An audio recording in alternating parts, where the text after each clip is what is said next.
Assalamualaikum warahmatullahi wabarakatuh. Yang terhormat Ibu Mega Tanjung Hapsari MAP selaku dosen pengampu manajemen keuangan. Perkenalkan, kami dari kelompok 8 yang beranggotakan 1.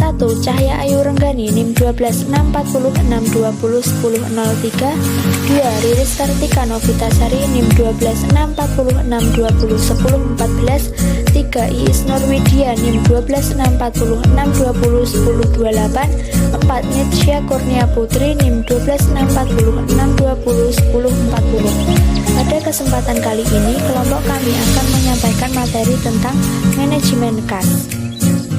Adapun pokok bahasan dari materi ini yaitu 1. Sistem manajemen kas yang terdiri dari tujuan manajemen kas, strategi manajemen kas, model manajemen kas, cara perhitungan dan contoh perhitungan manajemen kas. 2. Mempercepat penerimaan kas. 3. Memperlambat pengeluaran kas. 4. Electronic commerce yang terdiri dari sejarah electronic commerce, jenis-jenis electronic commerce. 1. Sistem manajemen kas.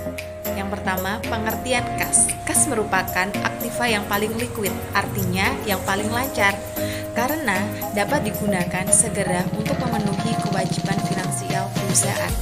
Lalu apa sih manajemen kas itu?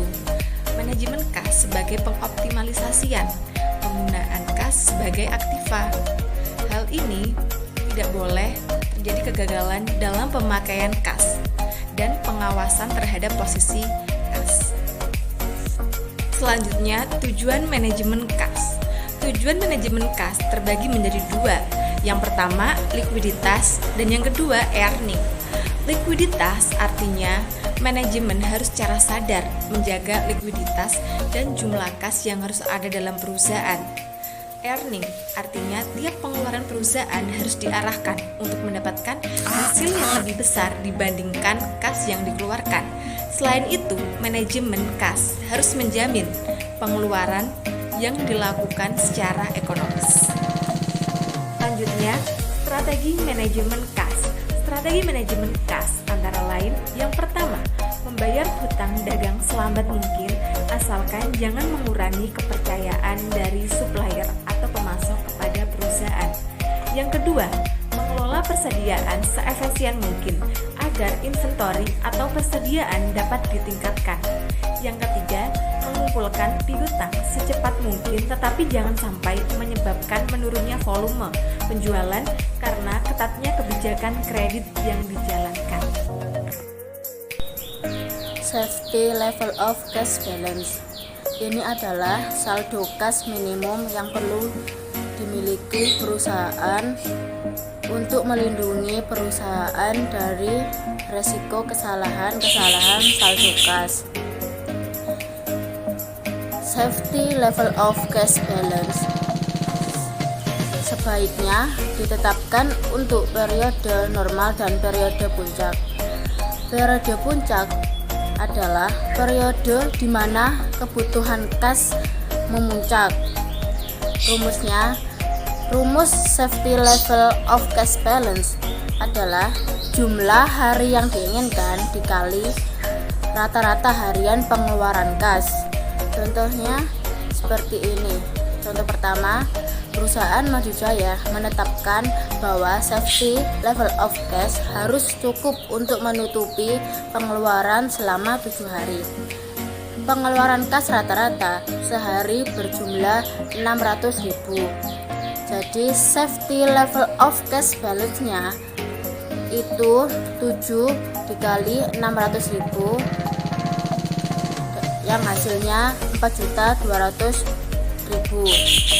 Berarti perusahaan harus menyediakan uang sebesar 4.200.000 itu untuk memenuhi kasnya selama 7 hari.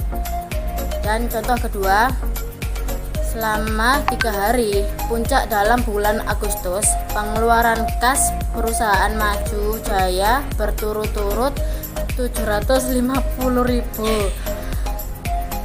untuk satu harinya dan 800.000 untuk hari kedua, dan untuk hari ketiga 850.000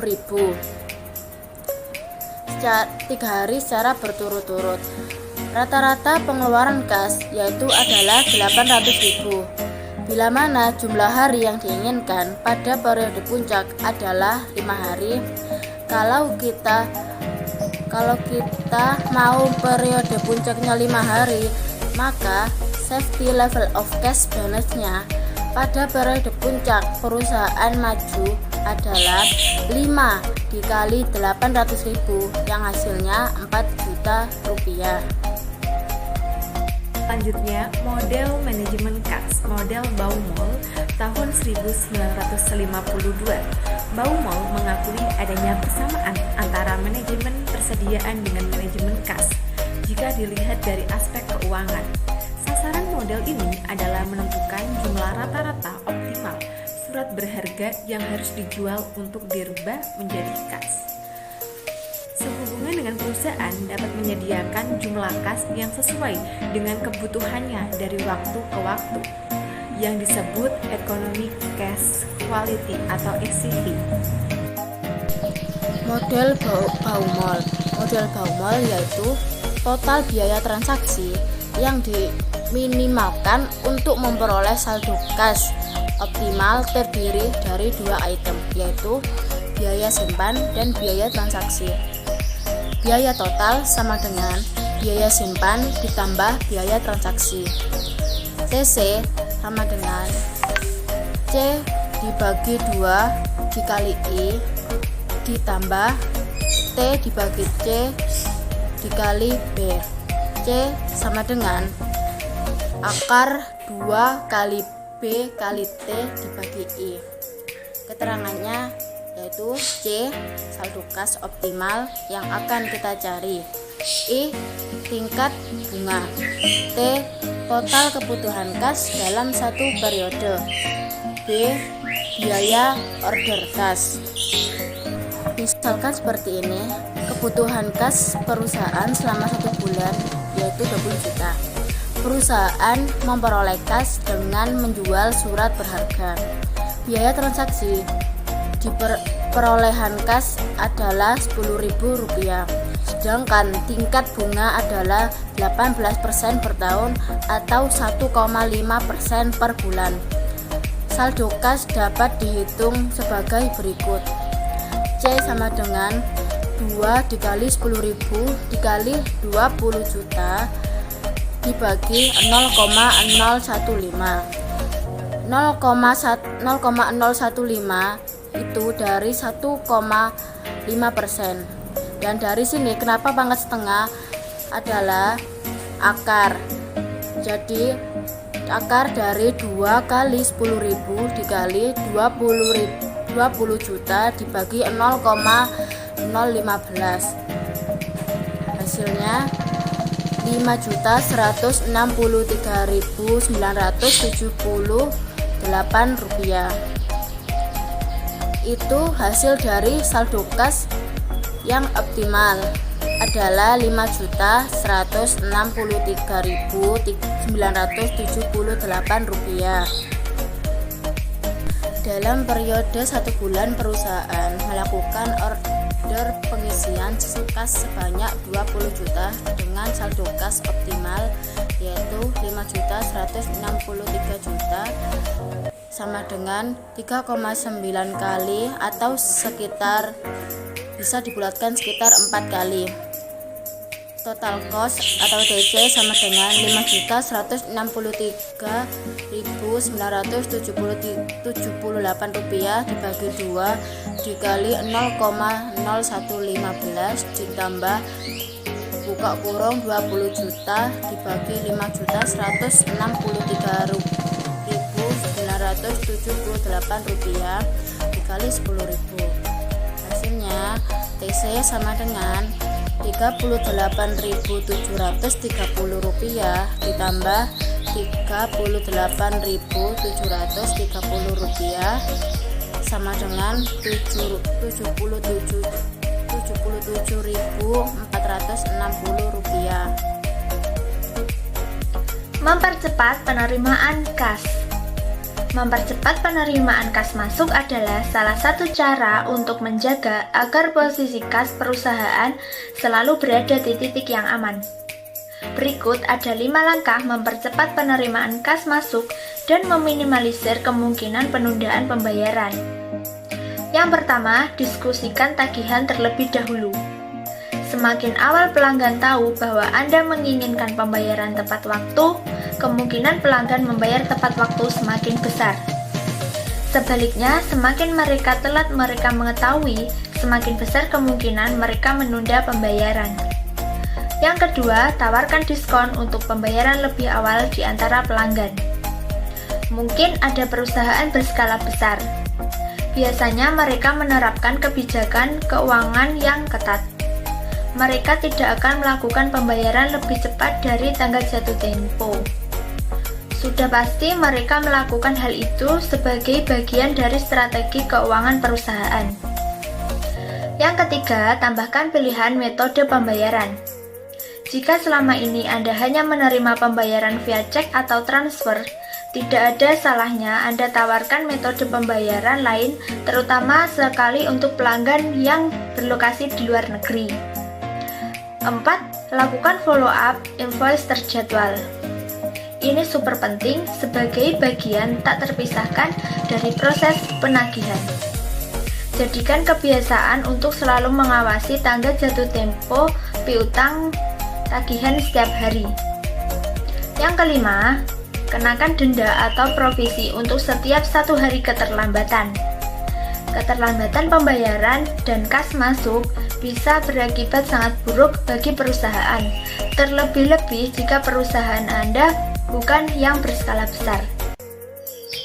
Memperlambat pengeluaran kas. 1. Pembelian dengan kredit.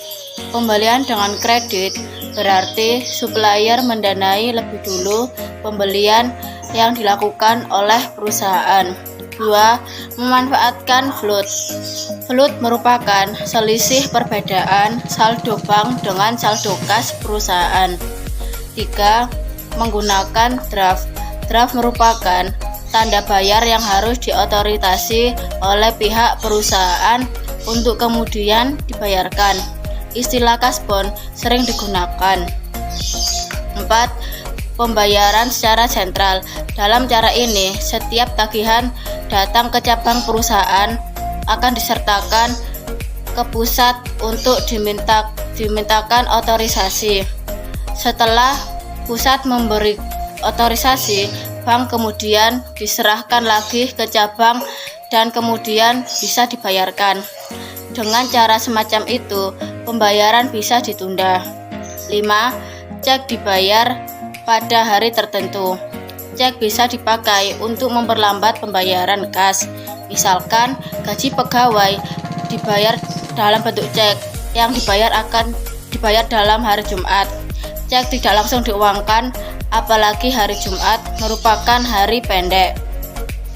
Electronic commerce. Electronic commerce atau e-commerce ialah sebuah sistem yang di dalamnya memuat aktivitas penjualan, pembelian, serta penyebaran barang dan jasa yang mendayagunakan sistem elektronik, seperti misalnya ada televisi, internet, serta jaringan komputer lainnya. Sejarah electronic commerce. E-commerce ini sudah dimulai sejak tahun 1970-an. E-commerce pun terus berkembang luas. Berbagai perusahaan manufaktur sampai pemesanan perjalanan pun mulai menggunakan model perdagangan elektronik ini. Sampai dengan tahun 1990, internet sudah mulai dikomersikan. Perdagangan elektronik pun semakin membesar, sehingga muncul suatu istilah yang dikenal dengan sebutan electronic commerce di Indonesia. Jenis-jenis electronic commerce. Yang pertama ada business to business atau B2B. Di dalam model ini, electronic commerce adalah pihak bisnis yang konsumennya adalah seorang pihak bisnis. Yang kedua, business to consumer atau B2C. Pada model bisnis electronic commerce, pihak electronic commerce adalah pihak bisnis dan pelanggannya adalah konsumen yang menggunakan barang ataupun jasa untuk pribadi. Yang ketiga ada consumer to consumer atau C2C. Electronic commerce C2C adalah tempat yang mana penjual UMKM akan memanfaatkan electronic commerce sebagai sarana untuk menjual barang ataupun jasa. Yang keempat ada Consumer to Business atau C2B. Dengan model yang satu ini, maka electronic commerce adalah suatu sarana bagi seorang konsumen untuk membuat penawaran barang ataupun jasa pada perusahaan. Yang terakhir ada Business to Administration atau B2A.